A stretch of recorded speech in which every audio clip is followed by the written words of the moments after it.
Welcome to gadget new mobiles. நீங்கள் நம்ம பார்த்துட்டு பார்த்தீங்கன்னா ஓப்போ A3 ப்ரோ தான் பார்க்குறோம். ஓப்போவில் பார்த்தீங்கன்னா A3 X A3 5Gலாம் இருக்குது. இது A3 ப்ரோ தான், கொஞ்சம் அட்வான்ஸான மாடல் தான். இதோட ரேம் பார்த்தீங்கன்னா உங்களுக்கு ஒரு 8GB ரேமு 128GB இன்பில்டு காமிச்சிடலாம் பாருங்கள். இதோட ரேம் பார்த்தீங்கன்னா 8GB RAM 128GB inbuilt. Scratch tent எதுவுமே கிடையாது. சைடெல்லாம் பார்த்தீங்கன்னா உங்களுக்கு லைட்டாக போச் மார்க் மட்டும் லைட்டாக இருக்குது. மற்றபடி பேக் சைடெல்லாம் பார்த்தீங்கன்னா கிளியராக இருக்குது. டிஸ்பிளேல பார்த்தீங்கன்னா எந்த ஒரு டென்ட் எதுவுமே கிடையாது. டெம்பர் கிளாஸ் ஓப்பன் பண்ணி காமிச்சிடலாம் பாருங்கள்.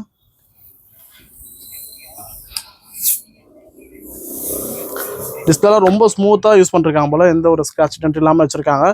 இது பார்த்தீங்கன்னா உங்களுக்கு ஒரு ஃபுல் HD ப்ளஸ் தான். இது லைக் உங்களுக்கு AMOLED டிஸ்பிளே மாதிரியே இருக்கும். உங்களுக்கு சைடு ஃபிங்கர் பிரிண்டோட வந்துடும். இது 8GB ரேமும் 128GB இன்பில்டு. நம்ம கொடுக்குற ப்ரைஸ் பார்த்தீங்கன்னா ஜஸ்ட் 10,950 தான், 10,950 ரூபாய்க்கு கொடுக்கணும். ஒரு 5G unit 8GB ரேமும் 128GB inbuilt வரும். உங்களுக்கு A3 ப்ரோ சீரிஸில் பார்த்தீங்கன்னா இன்றைக்கி ரேட் பார்த்தீங்கன்னா உங்களுக்கு ஒரு 17 to 18 வரைக்கும் போயிட்டுருக்கு. இது ஜஸ்ட் டிவைஸ் மட்டும் தான் இருக்குது, பாக்ஸ் சார்ஜர்லாம் கிடையாது. இது இதோடைய ரேட்டு 10,950 மட்டும்தான். தேவைப்படுறவங்க கால் பண்ணுங்க. மறக்காம சேனல் சப்ஸ்கிரைப் பண்ணுங்க. தேங்க்ஸ் ஃபார் வாட்சிங். Thank you so much.